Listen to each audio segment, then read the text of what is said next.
Sa bawat hampas ng alon sa pantalan, may multong nagmamasid sa karimlan. Ang puwerto'y laman ng sigaw at himutok, engkantong tahimik, ngunit nanunukso. Sa puwerto ng dilim, mga lihim nagtatago, mga aninong umiiyak sa lungkot at takot. Sa puwerto ng engkanto, walang ligtas sa sumpa. Sa bawat paghinga, may mahiga na nadarama. Sinivista, ang nakakatakot na lihim ng isang lumang sinihan. Madilim ang haplos ng malamig na hangin, ay may kasamang kakaibang amoy. Hindi popcorn, kundi isang matamis at nakakasulasok na baho na parang nabubulok. Ang malaking puting parihaba sa aking harapan na tela ay isang nagbabantang portal sa isang hindi ko mawaring na dimensyon. Ako pa rin si Clara, at ang Sinivista ay hindi lamang isang sinihan, ito ay isang kulungan. Ang huling alaala ko ay mapanuyang ngisi ng batang babae sa screen bago bumalik ang lahat sa nakabingbing kadiliman. Hindi ko alam kung gaano katagal na kaming nakaupo ni Ben dito. Ang orasan sa aking isipan ay tumigil na. Ang tanging indikasyon ng oras ay paulit-ulit na kaluskos sa paligid namin. Ang tila walang katapusang paggalaw ng mga hindi nakikitang nanonood. Si Ben ay nanonood pa rin sa kanyang upuan sa dulong likuran. Ang kanyang mga mata ay dilat at nakapako sa walang laman na screen. Hindi siya gumagalaw, hindi nagsasalita, para siyang estatwa, purong takot. Ang kanyang katawan ay nanigas sa isang posisyon na walang pag-asang pagkabigla. Sinubukan ko siyang kausapin, tawagin ang kanyang pangalan, ngunit walang reaksyon. Ang kanyang kaluluwa ay tila nilamon na rin ng lugar na ito. Ang baho ay lumakas, tila naggagaling mismo sa screen. Parang may nabubulok na bigla ng magtatago sa likod nito. Isang lihim na unti-unting binubulgar ang sarili. Paminsan-minsan naririnig ko ang mahihinang bulungan, parang mga tinig na nagmumula sa kawalan. Hindi ko maintindihan ang kanilang sinasabi, ngunit ang totoo ay sapat na upang panindigan ang bawat kibla ng aking buhok. Sinubukan kong tumayo, ngunit ang aking mga binti ay tila puno ng tingga. Isang mabigat na presensya na pumipigil sa akin, parang may hindi nakikitang kamay na nakahawak sa aking balikat. Natatakot akong lumingon. Natatakot akong makita ano ang nasa likod ko. Naalala ko ang sinabi ni Mang Tonyo, ang batang babae. Paulit-ulit na naglalaro sa aking isipan ang kanyang mga salita. Bawat isa ay nagdadagdag sa lumalalim na kakilakilabot. Kami ngayon, ang mga nanonood, walang magawa sa harap ng isang pelikulang walang katapusan. Pinagbibidahan ng mga nilalang na hindi nabibilang sa mundong ito. Bigla, isang malamig na simoy ang humaplos sa aking mukha. Ang kaluskos ay tumigil. Ang katahimikan ay bumalik, ngunit ito ay ibang uri ng katahimikan. Isang katahimikan na puno ng pagbabantang tensyon, parang hinihintay naman ang isang bagay. At pagkatapos, nakita ko ito, isang bahagyang paggalaw sa screen. Isang anino na lumilitaw mula sa kadiliman. Dahan-dahang humuhugis ito. Ay maliit, payat at pamilyar ang batang babae. Ang kanyang mga mata ay lumitaw sa dilim. Dalawang walang buhay na butas na nakatitig diretso sa akin. Isang mahinang bulong.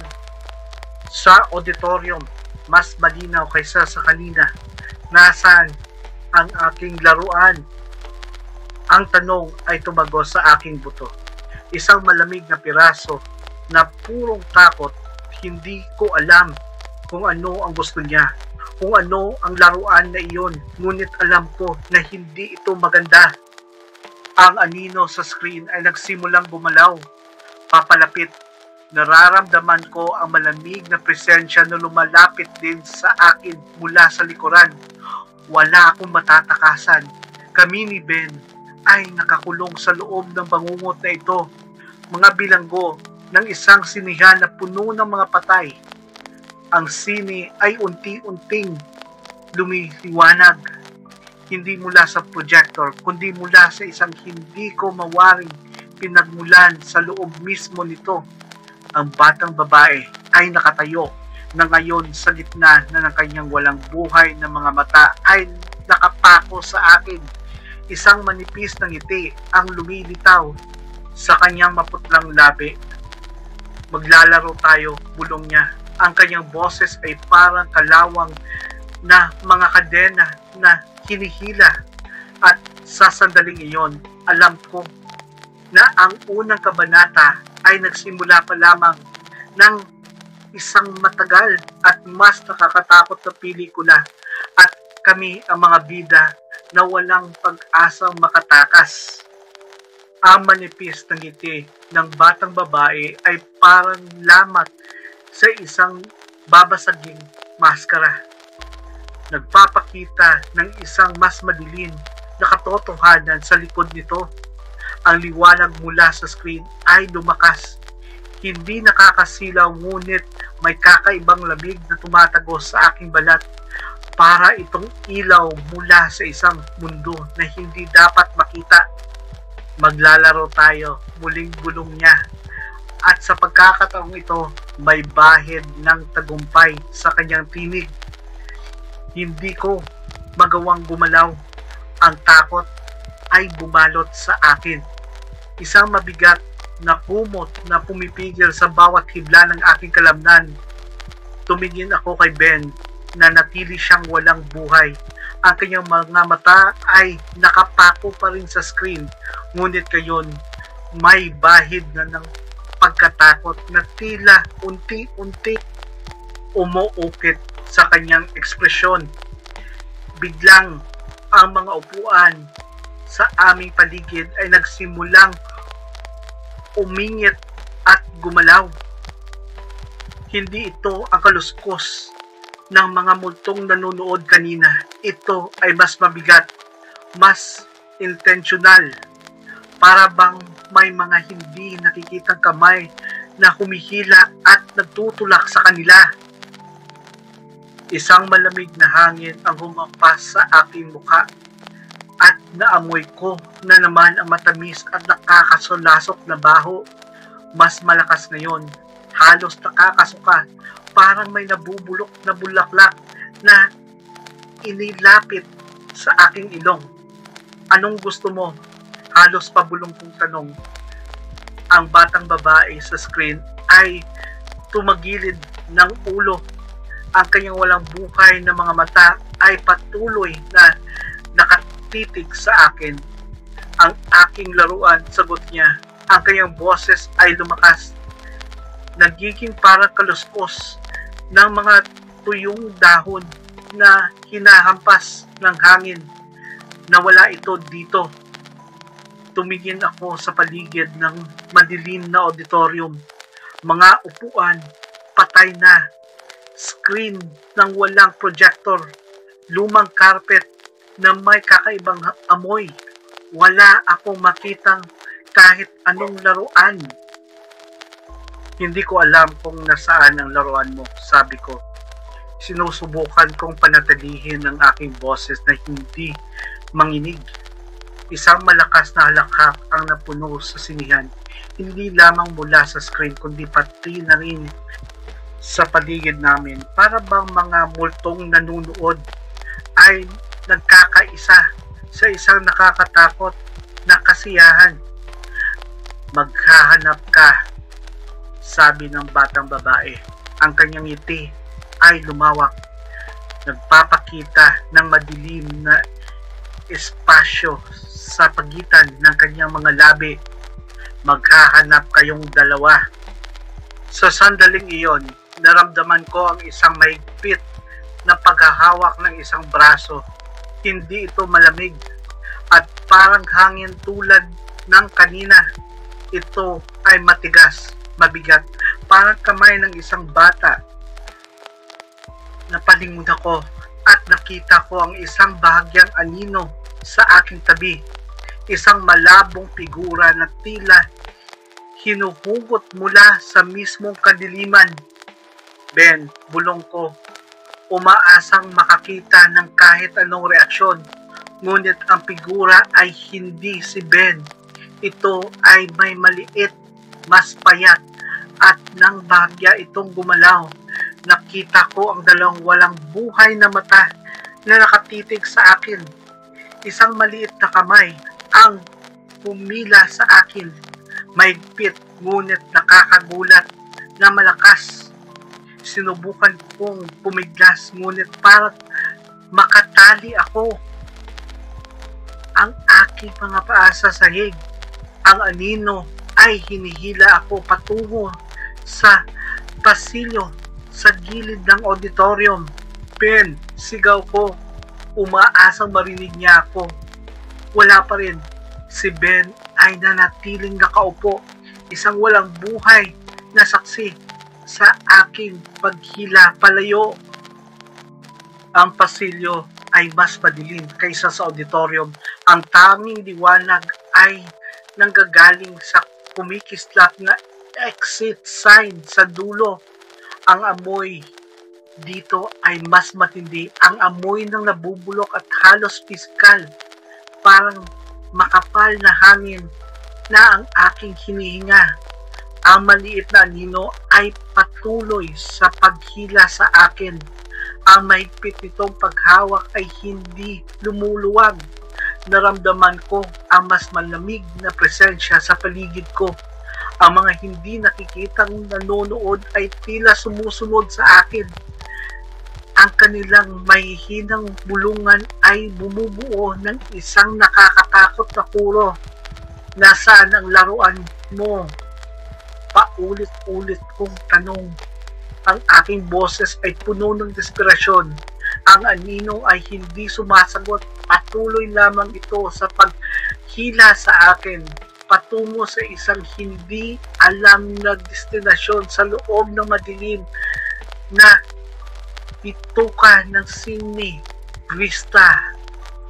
Biglang huminto kami. Nasa harap kami ng isang pinto na bahagyang nakabukas. May mahinang liwanag na nagmumula sa loob.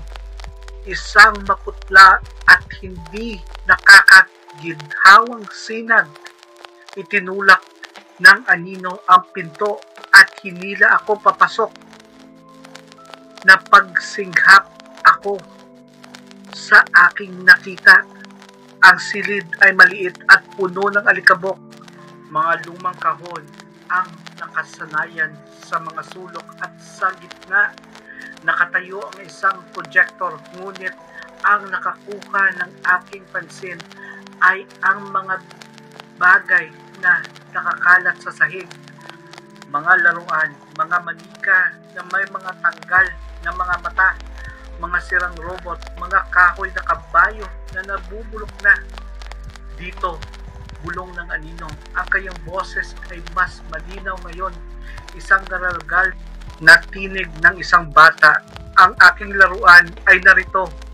Tumingin ako sa mga kalat na laruan. Alin dito?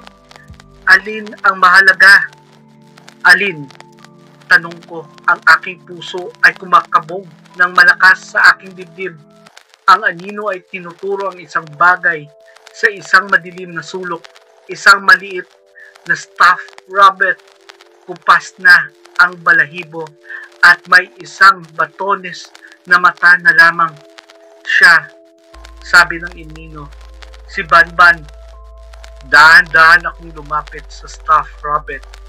Nang aking damputin ito, naramdaman ko ang isang malamig na enerhiya na dumadaloy sa aking kamay. Parang humahawak ako sa isang bagay na matagal nang patay. Pagkakuha ko sa laruan, narinig ko ang isang malalim na buntong hininga sa aking likuran. Ang presensya ng anino ay tila lumuwag. Ibabalik mo siya, sabi ng tinig. Mas mahina ngayon, parang paalam.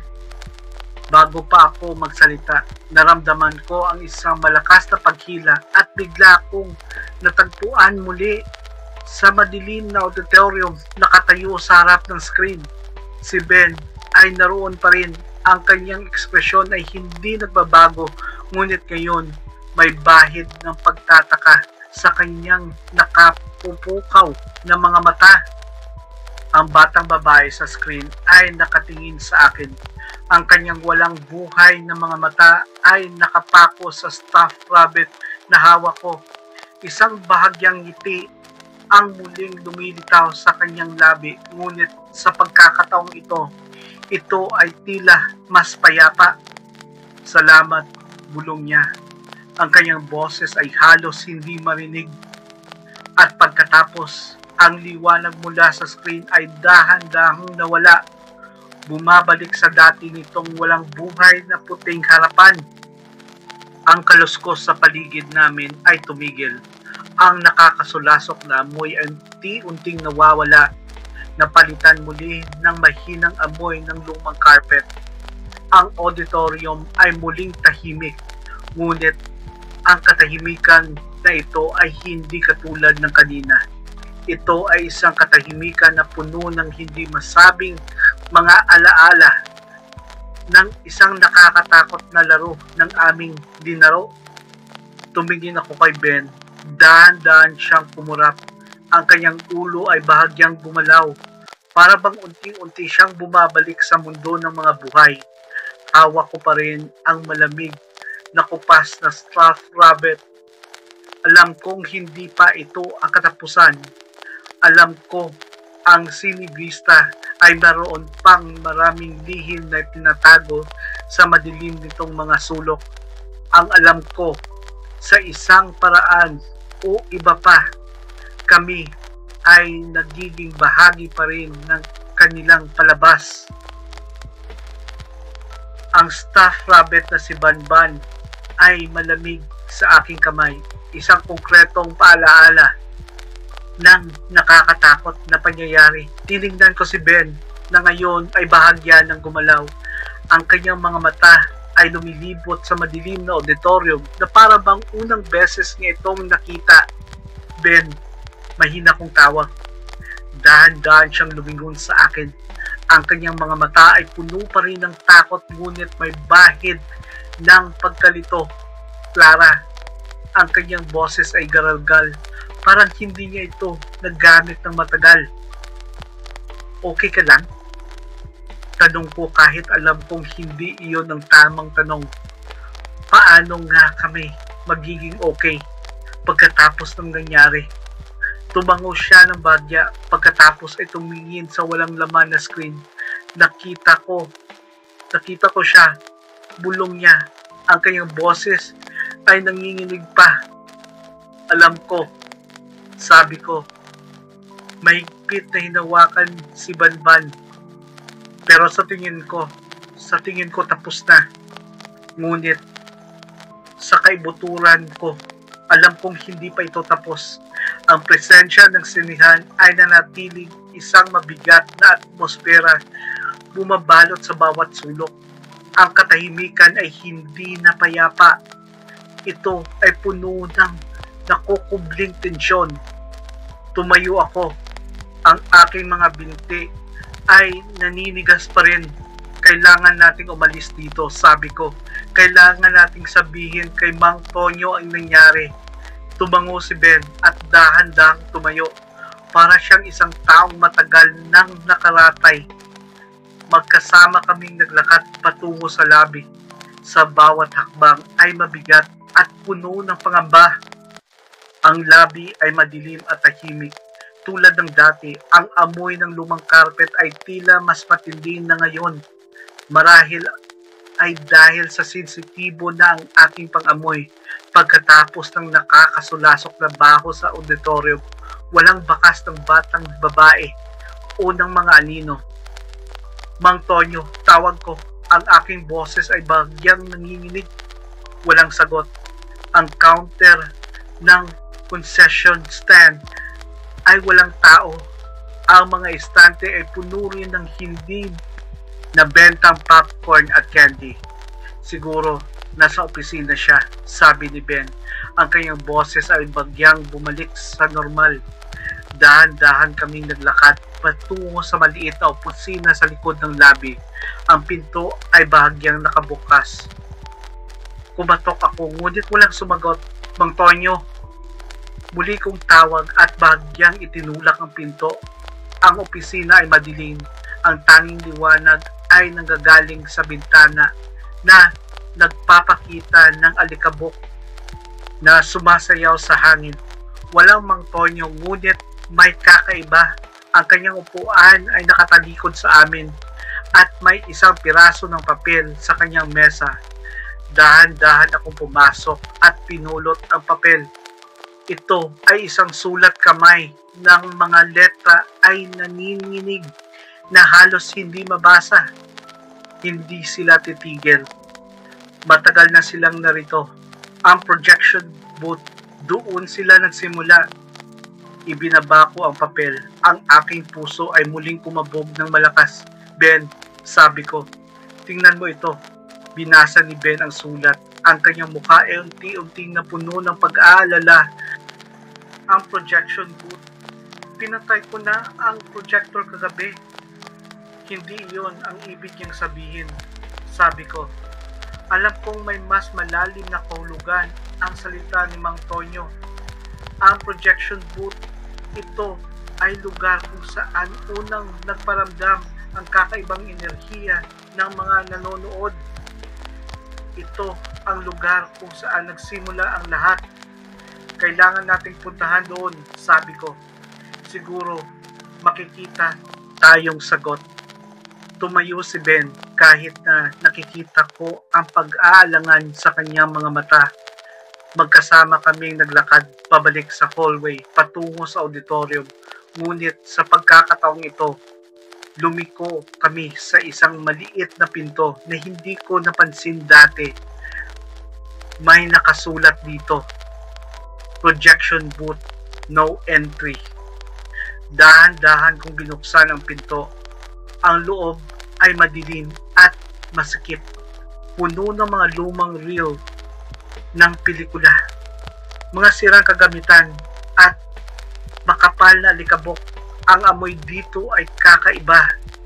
Isang kombinasyon ng lumang metal, nabubulok na papel at isang bagyang matamis na baho ng pamilyar na sa akin. Habang mas malalim kami pumapasok, naramdaman ko ang isang malamig na presensya. Parang may mga mata na nakatingin sa amin mula sa dilim. Ang mahinang ham na kung anong lumang makina ay ang tanging bumabasag sa katahimikan. May narinig ka ba? Bulong ni Ben. Ang kanyang boses ay halos hindi marinig. Tumango ako. Isang mahinang bulungan ang pumupuno sa silid. Parang maraming tinig na sabay-sabay na nagsasalita, ngunit hindi maintindihan. Parang mga bulong mula sa nakaraan. Dahan-dahan akong naglakad patungo sa projector, isang malaking makina na puno ng kalawang at alikabok. Nang aking hawakan ito, naramdaman ko ang isang bahagyang pagyanig. Bigla, isang malinaw na bulong ang tumagos sa ingay. Hindi ito nanggaling sa paligid namin, para itong nanggaling mismo sa projector. Hanapin mo ang pinagmulan. Napatalon ako at napatingin kay Ben na mukhang gulat din. Narinig mo yon? Tanong ko. Tumango siya. Ang kanyang mga mata ay lumaki. Parang nanggaling sa makina. Sinuri ko ang projector. Hinahanap ang pinagmulan ng bulong. May isang maliit na pinto sa gilid nito na bahagyang nakabukas. Dahan-dahan kong itong binuksan. Sa loob, may isang maliit na kahon.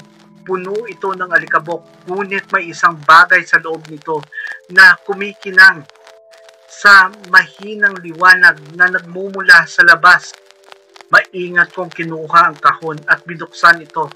Sa loob, nakita ko ang isang lumang laruan, isang maliit na music box na gawa sa kahoy. Ang pintura nito ay kupas na at may ilang gasgas.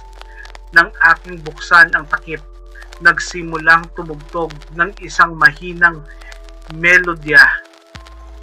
Ito ay malungkot at nakakatakot, parang isang awit ng pagluluksa.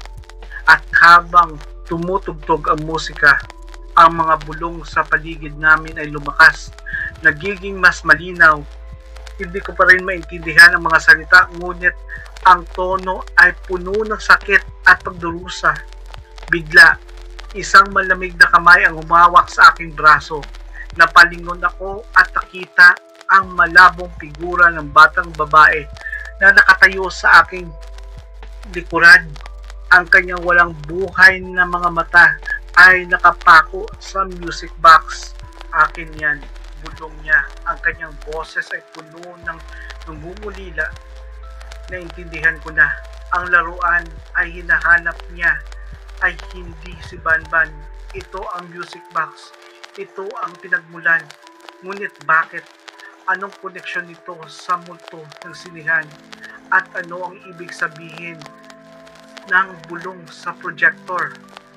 Bago ko pa man maitanong ang aking mga katanungan, ang batang babae ay humila ng music box. Hindi ko ito binitawan at nagkaroon ng isang tahimik na pag-aagawan sa pagitan namin. Sa sandaling iyon, ang projector ay nagsimulang umugong ng malakas. Ang mga lumang reels ng pelikula ay nagsimulang gumulong ng mabilis. Lumikha ng isang nakakabinging ingay. Isang maputlang liwanag ang bumulwak mula sa lente, tumatama sa screen ng auditorium. At ang screen, lumitaw ang isang imahe. Hindi ito horror film na pinapanood namin kagabi. Ito ay isang lumang grainy na footage ng isang batang babae nakasuot ng parehong lumang damit na nakatayo sa gitna ng isang auditorium. Mukhang Cine Vista noong dekada 70. Hawak niya ang parehong music box. Pagkatapos, nakita namin ito. Isang anino ang lumitaw sa likod niya. Dahan-dahang lumapit ang batang babae ay hindi alam ang panganib. Isang malakas na sigaw ang pumuno sa projection booth. Hindi mula sa amin kundi mula sa screen. Ang batang babae sa footage ay nahulog, nawala sa likod ng screen. Ang music box ay nahulog sa sahig. Ang footage ay biglang naputol. Ang screen ay naging puti. Ang projector ay tumigil sa pag-ugong. Ang katahimikan ay bumalik. Ngunit ngayon, ito ay isang katahimikan na paglalahad. Hawak ko pa rin ang music box. Ang batang babae ay nawala, ngunit ang kanyang pasensya ay nanatili mas malakas kaysa sa dati. Alam ko na ngayon, ang Cine Vista ay hindi lang ng pinagbumutuhan. Ito ay pinananahanan ng mga trahedya na paulit-ulit na naglalaro. Isang pelikulang hindi matapos. At mga music box ang susi. Ang susi sa kanilang pagdurusa at marahil ang susi sa aming pagtakas. Ang music box sa aking kamay ay tila pulso ng mismong sinihan. Bawat mahinang tunog ay isang tibok ng nakaraan. Itong madilim na puso, ang footage sa screen kahit natapos na ay nag-iwan ng malamig na bakas na hangin. Isang sariwang sugat sa tila ng realidad. Tinitingnan ko ang music box. Ang kupas nitong pintura ay tila balat ng isang matandang sugat. Ang melodiya nito ng sandaling tumugtog ito ay hindi lamang malungkot. Ito ay puno ng pait, ng hindi maatim na pagkawala. Ito ang nangyari sa kanya. Bulong ni Ben. Ang kanyang mukha ay maputla sa takot. Nahulog siya sa likod ng screen. Tumango ako. Ang aking isipan ay puno ng mga tanong. Bakit hindi siya matahimik? Bakit paulit-ulit niyang hinahanap ang kanyang laruan? At ano ang koneksyon ng music box sa lahat ng ito? Bigla, ang mahinang hum ng lumang makina ng projection booth ay tumaas ang tono. Nagiging isang garalgal na hiyaw ng metal. Ang mga lumang reels ng pelikula ay nagsimulang bumulong ng mabilis. Ang kanilang pag-ikot ay lumilikha ng isang kakaibang ingay na tumatagos sa aking mga buto. Isang malamig na hangin ang humampas sa amin, mas malakas kaysa sa kanina, na may kasamang matapang na amoy na nabubulok na laman. Para bang ang mismong sinihan ay humihinga at hininga ito ng kamatayan. Ang screen sa auditorium ay muling lumiwanag, ngunit hindi ito ang maputlang ilaw ng projector. Ito ay isang mapula-pulang liwanag, parang dugo na dumadaloy mula sa likod nito. At sa gitna ng pulang liwanag, lumitaw ang batang babae. Ngunit hindi na siya ang malungkot na multo na nakita namin kanina. Ang kanyang mukha ay puno ng galit. Ang kanyang walang buhay na mga mata ay nagliliyab sa isang hindi mapailiwanag na kapangyarihan. Ang kanyang bibig ay bahagyang nakabukas at isang garalgal na hiyaw ang lumabas dito. Isang tunog na parang kuko na kumakayod sa isang kabaong. Ibabalik niyo ang aking pinagmulan. Sigaw niya. Ang kanyang boses ay tumatagos sa bawat sulok ng sinihan. Ang mga anino sa paligid namin ay nagsimulang gumalaw. Hindi na malabo kung mga konkretong mas nakikita. Ang mga multong nanunood at lumilitaw mula sa dilim. Ang kanilang mga hubog at baluktot na at puno ng pagdurusa. Ang kanilang walang laman ng mga mata ay nakapako sa amin. Puno ng inggit at galit.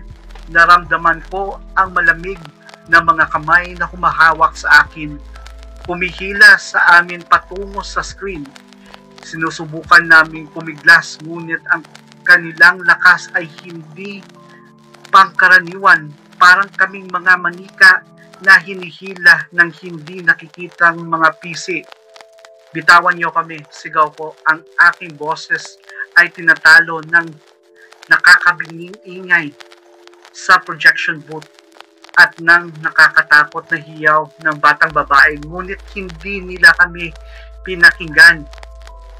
Hinihila kami papalapit sa mapula-pulang liwanag, papalapit sa batang babae na ang galit ay tila lumakas sa bawat segundo. Nakita ko ang mukha ni Ben, puno ng purong takot. Ang kanyang mga mata ay dilat, nakapako sa batang babae na papalapit nasa amin mula sa screen. Tila lalabas na ito sa mismong tela ng realidad. Hindi kayo makakaalis, garalgal na boses ng babae. Ang kanyang kamay ay umaabot sa amin. Ang kanyang mga kuko ay umahaba at nagiging parang mga tulis ng buto. Dito kayo mananatili kasama namin sa walang katapusan na palabas. Ang mapula-pulang liwanag ay tumindi, bumabalot sa buong auditorium. sa isang nakakasilaw na pula. Ang mga hiyaw ng mga multo ay lumalakas. Bumubuo ng isang nakakabiling kuro ng pagdurusa. Ang amoy ay nabubulok na halos nakakalason. Pumupuno sa aking baga at nagpapahilo sa akin. Naramdaman ko ang matutulis na kuko ng batang babae na dumadampi sa aking braso. Ang sakit ay parang apoy na kumakalat sa aking balat. Napasigaw ako sa sakit at takot. Bigla, ang music box sa aking kamay ay nahulog. Bumagsak ito sa sahig ng projection booth at sa sandaling iyon, tumigil ang nakakabinging ingay. Ang projector ay tumigil sa pag-ugong. Ang mapula-pulang liwanag sa screen ay pumupas. Umabalik sa dati nitong maputlang puti. Ang mga nino sa paligid namin ay huminto sa paggalaw. Ang mahigpit na paghawak sa aming mga braso ay lumuwag. Ang garalgal na hiyaw ng batang babae ay unti-unting nawala. Napalitan ng isang nakapangingilabot na katahimikan. Ang batang babae sa screen ay nakatingin sa music box na nasa sahig ng projector booth. Ang galit sa kanyang mukha ay napalitan ng isang matinding kalungkutan. Ang kanyang mga mata ay puno ng luha ng dugo na dumadaloy sa kanyang maputlang pisngi. Ang aking musika, bulong niya. Ang kanyang boses ay puno ng paghihi, nagpis. Dahan-dahan siyang umupo sa screen. Ang kanyang tinig ay nakapako sa music box. Ang buong sinihan ay tila huminto sa paghinga. Naghihintay sa kung ano ang sumunod na mangyayari. Naramdaman ko ang isang malamig na presensya sa aking tabi. Ang batang babae o ang anino nito ay nakatayo na ngayon sa tabi ko. Ang kanyang kamay ay umaabot sa music box. Hindi ako gumalaw. Hindi ko alam kung ano ang gagawin. Natatakot akong hawakan siya. Natatakot akong bawiin ang music box.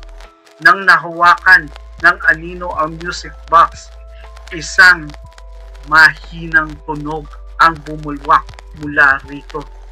Ang parehong malungkot na melodya na naririnig namin kanina, ngunit sa pagkakataong ito, may kakaibang may bahid ng kapayapaan sa tinig.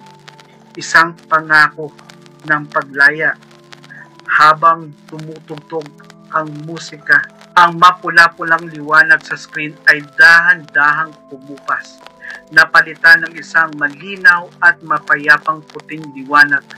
Ang mga anino sa paligid namin ay nagsimulang naglaho. Parang usok na tinatangay ng hangin. Ang batang babae sa screen pumikit at isang bahagyang ngiti ang lumitaw sa kanyang labi. Ang luha ng dugo sa kanyang pisngi ay unti-unting nawala. Nang matapos ang musika, ang buong sinihan ay nabalot ng isang katahimikan na hindi nakakatakot. Ito ay isang katahimikan ng kapayapaan, ng pagpapaalam. Ang batang babae sa sinihan ay nawala. Ang mga anino ay wala na. Ang amoy ng nabubulok ay napalitan ng mahinang amoy ng alikabok at lumang pelikula. Kami ni Ben ay nakatayo pa rin sa projection booth. Nanginginig at puno ng takot, ngunit may bahid na rin ng pag-asa. Ang music box ay nasa kamay pa rin ng anino. Dahan-dahang tumalikod sa amin ang kanyang figura ay unti-unting lumalabong nang tuluyan itong nawala. Ang music box ay nahulog sa sahig. Ang mahinang tunog nito ay ang huling hibig ng isang matagal nang nagdurusang kaluluwa. Alam naming dalawa Ang palabas ay maaring tapos na, ngunit ang Cine Vista ay nanatiling isang lugar na puno ng alaala, isang tahimik na saksi ng isang trahedya na sa wakas ay matatapos na ang paglalaro at kami, ang mga hindi sinasadyang manonood, ay hindi na kailanmang makakalimot sa himig ng pagkamatay ng aming narinig. Ang katahimikan pagkatapos ng paglaho ng anino at ang pagpigil ng musika ay nakakabingi, para bang ang mismong Cine Vista ay humihinga ng malalim. Sa unang pagkakataon, pagkatapos ng maraming taon, ang tensyon na bumabalot sa lugar ay unti-unting nawawala. Parang isang masamang panaginip na dahan-dahang naglalaho sa pagising. Tumingin ako kay Ben. Ang kanyang mukha ay bagamat maputla pa rin, ay wala ng purong takot na bumabalot dito kanina. May bahid na ng pagkamangha at hindi makapaniwalang pagtatapos. Sa tingin ko, tapos na talaga. Mahina niyang sinabi. Ang kanyang boses ay halos isang bulong. Tumango ako. Hindi pa rin lubusang makapaniwala sa nangyari. Ang stuffed rabbit na si Banban ay nakandusay pa rin sa sahig sa projection booth. Isang tahimik na saksi sa paglaya ng batang babae. Dahan-dahan kong pinulot ito. Malamig pa rin ito, ngunit wala na ang kakaibang enerhiya na nararamdaman ko kanina. Kailangan nating umalis dito, sabi ko. Ang boses ko ay bahagyang nanginginig pa rin. Kailangan nating sabihin kay Mang Tonyo. Ngunit bigla akong natigilan. Si Mang Tonyo, ang kanyang sulat sa projection booth. Doon sila nagsimula. Ben, sabi ko. Ang sulat ni Mang Tonyo, sinabi niya doon. Nagsimula ang lahat. Tumingin si Ben sa paligid ng projection booth. Ang kanyang mga mata ay sinisiyasat ang bawat sulok. Pero ano pa ang ibig niyang sabihin? Mukhang tapos na. Ngunit hindi ako kumbinsido. Mayroon pa ring mabigat na pakiramdam sa loob ng sinihan. Isang bahid ng nakaraan na tila hindi kayang buhayin ng isang simpleng paglaya. Dahan-dahan akong naglakad patungo sa projector. Ang malaking makina ay tahimik na ngayon. Ngunit may kakaiba akong napansin. Sa likod nito, isang bahagi na natatapakan ng alikabok. May isang maliit na pinto na hindi ko napansin kanina.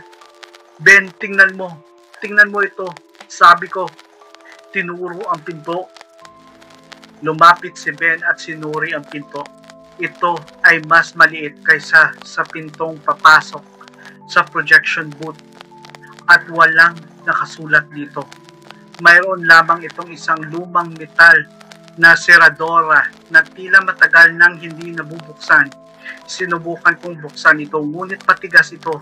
Mukhang nakasara, sabi ko. Ngunit may kakaibang tub pa rin sa akin. Pakiramdam ko kung saan nagsimula ang lahat. Maaaring mayroon pang mga sagot. Mayroon ka bang anumang bagay na maaaring gamitin para mabuksan ito? Tanong ko kay Ben. Nagkibit balikat si Ben. Wala akong dala. Siguro mayroon si Mang Tonyo sa opisina. Magkasama kaming bumalik sa lobby at tinungo ang opisina. Sa pagkakataong ito, ang liwanag mula sa labas ay mas malakas. Nagbibigay ng bahagyang pag-asa sa madilim na lugar. Hinalugpog namin ang mga mesa ni Mang Tonyo, ang mga drawer, ang mga istante. Pagkatapos ng ilang minuto, nakita ni Ben ang isang maliliit na kahon sa ilalim ng isang tumpok ng mga lumang papeles. Sa loob nito, may ilang mga susi at isang maliit na screwdriver. Bumalik kami sa projection booth at sinubukan ang iba't ibang mga susi sa maliit na pinto. Ngunit ni isa Ang tumugma sa huli, ginamit ko ang screwdriver para tanggalin ang mga tornilyo ng seradora. Pagkatapos ng ilang sandali, bumukas ang pinto na may mahinang kalawang. Sa loob, mas madilim kaysa sa projection booth. Ang tanging liwanag ay nanggagaling sa maliit na siwang ng pinto. Ang amoy dito ay kakaiba. Isang kombinasyon ng alikabok at lumang kahoy at isang bahagyang amoy. Parang pagkatapos ng isang bagyo. Dahan-dahan kaming pumasok. Ang silid ay maliit, halos kasing laki lamang ng isang aparador. Mayroon lamang isang lumang kahon na gawa sa kahoy sa gitna nito. Ano ito? Bulong ni Ben. Dahan-dahan kong nilapitan ang kahon. Ito ay puno ng alikabok at ang kahoy ay tila nabubulok na. Mayroon itong isang metal na clamp na nakasara. Maingat kong binuksan. Ang loob ng kahon ay may lamang isang bagay, isang lumang balot ng reels ng pelikula. Pinulot ko ang reel. Ang label nito ay kupas na at halos hindi mabasa. Ngunit mayroon akong nahagip na isang salita. Pinagmulan. Pinagmulan. Bulong ko. Ito ba ang ibig sabihin ni Mang Tonyo? Bigla, isang malimig na simoy ang humampas sa aming mula sa likuran. Napalingon kami at nakita naman ang isang bahagyang figura na nakatayo sa siwang ng pinto. Hindi ito ang batang babae. Ito ay isang lalaking matanda. Ang kanyang mukha ay puno ng kalungkutan. Huwag niyong bubuksan yan, bulong niya. Ang kanyang boses ay parang kaluskos ng tuyong dahon. Hayaan niyong manatili ang nakaraan kung saan ito nararapat. Sino ka? Tanong ko, bagamat ang takot ay muling bumabalot sa akin. Ang matandang figura ay hindi sumagot. Ang kanyang tingin ay nakapako sa reels na pelikula sa aking kamay. Ewan, ang simula ng lahat ng pagdurusa. Iyan ang dahilan kung bakit hindi siya maka-aalis. Pero pinakawalan na namin ang batang babae, sabi ni Ben. Umiling ang matandang figura. Siya ay isa lamang sa maraming nawala dito. Maraming mga kaluluwa ang nakakulong sa loob ng pader na ito, na paulit-ulit na binabalikan ang kanilang huling mga sandali. At ang pelikulang ito, tanong ko, itinaas ang release. Iyan ang unang pelikulang pinalabas dito, sagot ng matanda. Isang trahedya ang nangyari noong premiere night. Maraming tao ang namatay. Ang kanilang mga kaluluwa ay nakatali sa lugar na ito, na paulit-ulit na nanonood ng kanilang huling palabas. Bigla, ang mahinang liwanag na nagmumula sa labas ay nagsimulang kumislap. Ang matandang figura ay nagsimulang lumabo. Umalis na kayo, bulong niya, bago pa kayo mahuli rin sa kanyang walang katapusan na bangungot. At pagkatapos, siya ay nawala. Ang tanging natira ay ang malamig na simoy at ang reel na pelikula sa aking kamay. Ano ang gagawin natin?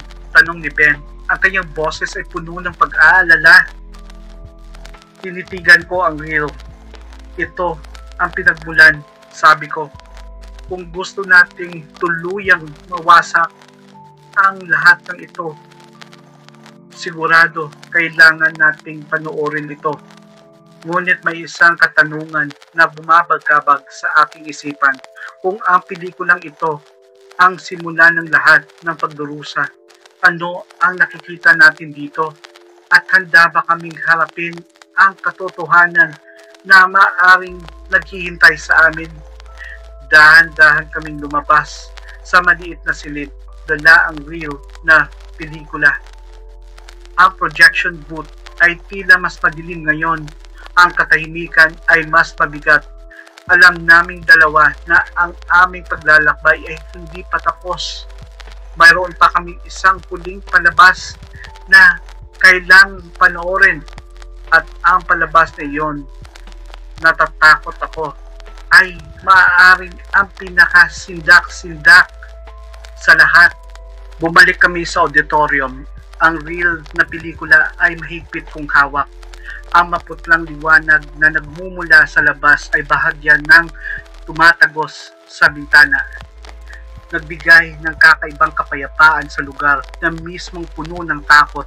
Ngunit alam namin dalawa na ang kapayapaang ito ay babasagin muli. Kailangan nating i-play ito, sabi ko. Tumango kay Ben. Dahan-dahan naming inayos ang lumang projector. Maingat ay sinuksok ang reel na pelikula. Ang makina na umugong ng mahina nang ito'y umikot parang isang matandang hayop na nagising mula sa mahabang pagkakatulog. Ang screen ay unti-unting lumiwanag at lumitaw ang isang grainy na image. Ito ay itim at puti, puno ng static at mga guhit. Ngunit habang tumatakbo ang pelikula, ang mga imahe ay unti-unting lumilitaw. Nakita namin ang labi ng Cinevista noong dekada 70, puno ng mga taong nakasuot ng mga lumang damit, masaya at nag-uusap. May excitement sa hangin at antisipasyon ng isang bagong palabas. Pagkatapos, lumapit ang eksena sa loob ng auditorium. Puno ng mga upuan ang mga nanonood.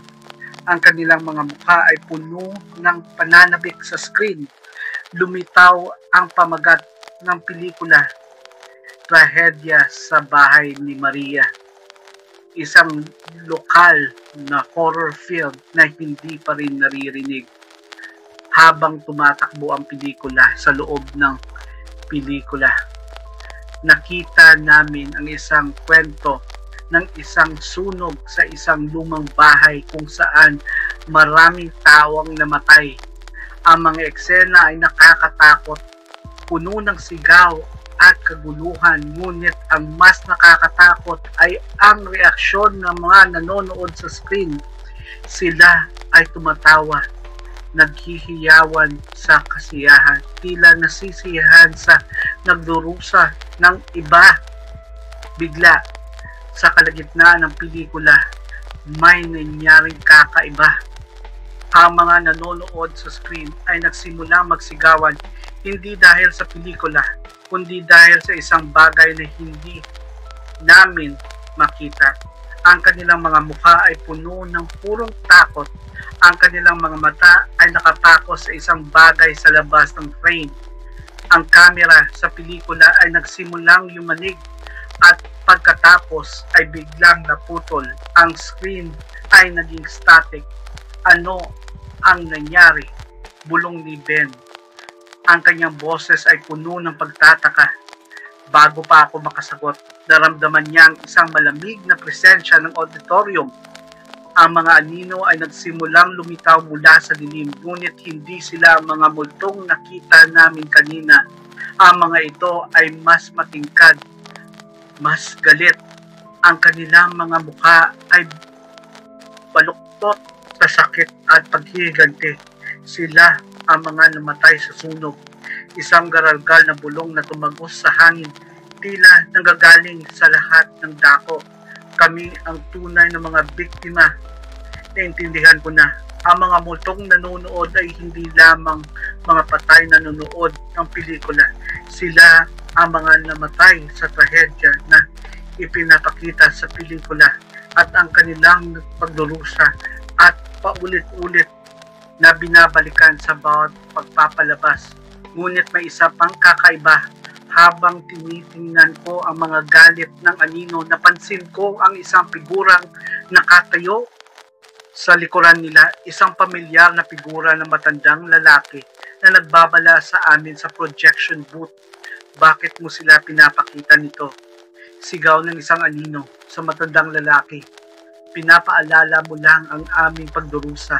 Ang matandang lalaki ay hindi sumagot. Ang kanyang tingin ay nakapako sa amin, puno ng kalungkutan at paghingi ng tawad. Bigla ang static sa screen ay nawala at bumalik ang footage. Ngunit sa pagkakataong ito, ang camera ay hindi nakapokus sa mga nanonood.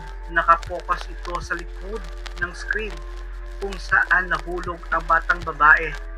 At nakita namin ito. Hindi lamang isang madilim na espasyo, mayroong isang maliit na silid doon, isang uri ng imbakan. At sa loob nito, nakahiga ang isang figura sa isang matandang lalaking nakasuot ng lumang damit. Ayan ang may-ari, bulong na naman ng boses sa hangin. Siya ang nagpabaya, siya ang dahilan kung bakit kami namatay. At pagkatapos, nakita namin ang isang bagay na mas nakakatakot pa. Sa tabi ng nakahigang figura, may isang maliit na music box. Ang parehong music box ay hawak ng batang babae. Naintindihan ko na ang matandang lalaki na nagbabala sa amin ay ang may-ari ng sinihan, ang dahilan ng trahedya. Ang kanyang kaluluwa ay nakakulong din dito. Marahil ay pinarusahan siya ng kanyang mga kasalanan. Ngunit mayroon pa akong isang napansin. Habang nakatingin kami sa screen, napansin ko ang isang bahagyang paggalaw sa footage. Ang kamay ng nakahigang may-ari ay gumalaw. Dahan-dahang umaabot sa music box. At pagkatapos, ang screen ay biglang naging itim. Ang projector ay tumigil sa pagtakbo. Ang auditorium ay muling nabalot ng katahimikan, ngunit sa pagkakataong ito ay isang katahimikan ng pagkabigla at pagkatakot. Ang mga anino sa paligid namin ay nanatili ang kanilang galit at tila mas matindi na ngayon. Naramdaman ko ang malamig na mga kamay na humahawak sa amin muli. Mas mahigpit kaysa sa dati. Hindi kayo makakaalis. Garalgal na sabi ng isang anino sa aking tainga. Alam na ninyo ang katotohanan. Kailangan niyong manatili dito kasama namin magpakailanman. Hinihila nila kami patungo sa screen, patungo sa kadiliman. Sinubukan namin kumiglas, ngunit ang kanilang lakas ay hindi mapigilan. Ngunit bigla, isang mahinang musika ang pumuno sa auditorium. Ang malungkot na melodya ng music box. Ang mga anino ay huminto sa paghila. Ang kanilang galit ng mga mukha ay napilitan ng pagkalito. Lumingon sila sa pinagmula ng musika. Nakita namin si Ben. Dahan-dahan niyang pinulot ang music box na nahulog sa projection booth kanina. Binuksan niya ito at ang mahinang hibig ay muling umalingaw sa buong sinihan. Ang mga anino ay nagsimulang umatras. Ang kanilang mga galit na ekspresyon ay napalitan ng kalungkutan. Para bang ang musika ay mayroong isang uri ng kapangyarihan sa kanila. Habang nakatingin kami sa mga umaatras na mga anino, napansin ko ang isang bagay sa screen. Sa gitna ng kadiliman, isang pares ng mga mata ang bumukas. Mga mata ng isang matandang lalaki. Mga mata ng puno ng galit at paghihiganti. At narinig namin ang isang mahinang bulong. Hindi mula sa anino, kundi mula sa screen mismo. Hindi pa ito tapos. Ang musika mula sa music box ay biglang tumigil. Ang mga anino muli ay humarap sa amin. Ang kanilang galit ay bumalik ng mas matindi. Ang huling palabas ay hindi pa natatapos at ang pagkakataong ito, pakiramdam ko, kami ang magiging pangunahing bida sa isang trahedya na hindi namin inaasahan. Ang Cine Vista ay hindi lamang pinagbumultuhan ng mga biktima, pinagmumultuhan din ito ng kanilang berdugo at ang kanyang bangungot ay nagsimula pa lamang. Ang biglaang pagtigil ng musika ay nagpabalik sa amin sa isang nakakabinging katahimikan.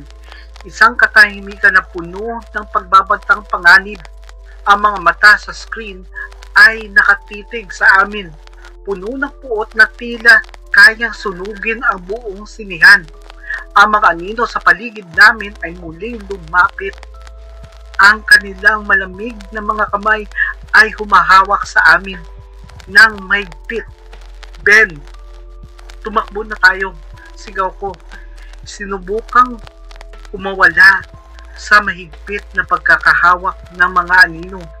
Ngunit huli na, hinihila na kami patungo sa screen, patungo sa nagliliyab na titig ng matandang lalaki.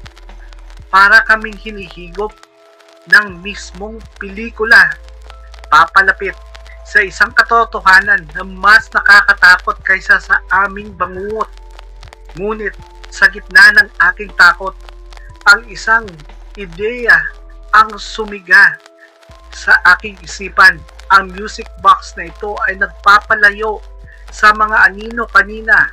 Siguro ito rin ang susi ng pagpapahinto sa matandang lalaki. Ben, ang music box, sigaw ko. Sinubukang abutin ito sa sahig. Nahawakan ni Ben ang music box at mabilis itong binuksan. Ang malungkot na melodya ay muling umalingaw sa auditorium. Mas malakas sa pagkakataong ito. Isang desperadong panawagan sa gitna ng kadiliman. Ang mga anino ay muling huminto. Ang kanilang galit na mga mukha ay nabalot ng pagdurusa. Ang mga mata sa screen ay kumurap. Ang puot ay bagyang pumupa, napalitan ng isang pahiwatig ng sakit. Ngunit hindi pa ito sapat. Ang pasensya ng matandang lalaki ay nanatiling malakas. Ang kanyang galit ay tila hindi kayang pigilan ng musika. Hindi niyo ako mapipigilan. Isang malakas na sigaw ang bumulwak mula sa screen. Ang boses ay puno ng paghihiganti. Matagal na akong nagdurusa dito. Panahon na para kayong dalawa ang magbayad. Ang screen ay nagsimulang lumaki. Ang maputlang-puting liwanag nito ay bumalot sa buong auditorium. Naramdaman namin ang isang malakas na puwersa na humihila sa amin. Parang sinusubukan kaming hilahin sa loob mismo ng screen. Ang desperasyon, mahigpit kong hinawakan si Ben. Hindi maaari. Ito ang katapusan. Tumingin ako sa paligid ng auditorium. Ang mga upuan, ang lumang carpet, ang patay na projector, lahat ng ito ay naging bahagi ng kanilang trahedya. Lahat ng ito ay nakasaksi sa kanilang pagdurusa. At bigla, naisip ko ang pelikula, ang pinagmulan. Ito ang nagpakita sa kanilang pagdurusa. Siguro, ang pagtigil nito ay siyang magpapalaya sa kanila. Ben, sigaw ko, ang projector, kailangan nating patayin ang projector. Hindi na kami nag-aksaya ng oras. Magkasama kaming tumakbo patungo sa projection booth. Habang ang mga anino ay sinusubukang pigilan kami, ang kanilang malamig na mga kamay ay humahawak sa aming mga damit. Nang marating namin ang projection booth, ang projector ay umuugong pa rin. Ang reels ng pinagmulan ay umiikot ng walang humpay. Umakyat si Ben at sinubukang tanggalin ang reels, ngunit parang nakadikit ito. Hindi niyo magagawa yan. Ang galit na boses ng matandang lalaki ay bumulwak mula sa screen. Ang kanyang mga mata ay nagliliyab sa puot. Sinubukan kong sirain ang projector gamit ang isang lumang metal na tubo na nakita ko sa booth. Sa bawat hampas, umuungal ang makina, ngunit patuloy pa rin ito sa pagtakbo. Sa huling desperadong pagtatangka, hinila ko ang cable ng projector.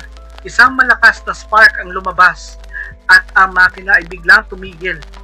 Ang liwanag sa screen ay nawala, bumalik sa nakakabinging kadiliman. Sa sandaling iyon, ang mahigpit na paghahawak ng mga anino ay lumawag. Ang malamig na presensya sa paligid namin ay nagsimulang mawala. Ang galit na boses mula sa screen ay tumahimik. Ang tanging naririnig ay ang mabibigat na paghinga at ang mahinang tunog ng music box na hawak pa rin ni Ben. Dahang-dahan ang maputlang liwanag mula sa labas ay nagsimula muling tumagos sa mga bintana. Unti-unting binabawi ang dilim. Ang mga anino ay tuluyang naglaho, parang usok na tinatangay ng hangin. Ang katahimikan ay bumalik, ngunit sa pagkakataong ito ay isang katahimikan ng kapayapaan. Ang katahimikan pagkatapos ng isang mahabang labanan. Ang mata ng screen ay nawala. Ang presensya ng matandang lalaki ay wala na. Tumingin kami sa isa't isa ni Ben. Ang aming mga mukha ay puno ng pagod, ngunit may bahid ng tagumpay. Sa tingin ko, sa wakas, tapos na ang palabas. Ngunit habang papalabas kami sa auditorium, isang huling bulong ang humampas sa hangin, halos hindi marinig. Salamat. Lumingon kami, ngunit walang tao. Ang auditorium ay tahimik, ay walang laman, ngunit alam naming dalawa na ang bulong na iyon ay nanggaling sa mga kaluluwang matagal nang nakakulong sa loob ng Cinevista. Sa wakas, nakalaya na sila. Lumabas kami ng sinihan, iniwanan ang madilim na kahapon sa likod. Ang sikat ng araw ay bumungad sa amin. Mainit at nakakasilaw pagkatapos ng mahabang gabi ng takot. Hindi na kami muling bumalik sa Cinevista. Ang mga alaala ng aming naranasan ay mananatili sa amin magpakailanman. Ngunit alam namin na ginawa namin ang tama. Pinahinto namin ang palabas. Pinalaya namin ang mga kaluluwa. Habang naglalakad kami palayo, lumingon ako sa huling pagkakataon. Sa lumang sinihan, mukha pa rin itong nakalimutan ng panahon. Ngunit ngayon, wala na ang mabigat na presensya na bumabalik dito. Para bang ang mismong hangin ay mas magaan. Ang Cinevista ay nanatiling tahimik. At sa kaibuturan ko, umaasa ako na ito na ang tunay na wakas ng kanilang mahabang nakakatakot na palabas. Ang mga ilaw ay tuluyan ng patay. At ang mga nanunood ay sa wakas ay nakapagpahinga na.